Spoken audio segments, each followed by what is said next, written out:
সমাজে বসবাস করতে হলে একজনকে আরেকজনের উপর নির্ভর করতে হয়।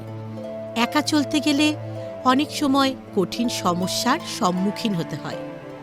তখন সে অন্যের উপর সাহায্য কামনা করে। ম্যাডাম, কি সমস্যার সম্মুখীন হতে হয়? সমাজের সকল মানুষ একতাবদ্ধ হয়ে কাজ করলে যে কোনো কঠিন কাজ সহজে সম্পন্ন করা যায়। তাহলে আমরাও সবাই সবসময় একত্রে কাজ করব।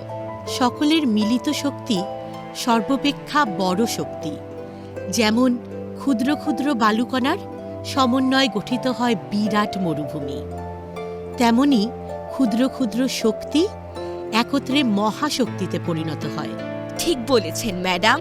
বাচ্চারা, তাহলে আমরা শিখলাম একত্রিত হলে দুর্বল ব্যক্তিরাও বড় বিপদ হতে কাটিয়ে উঠতে পারে।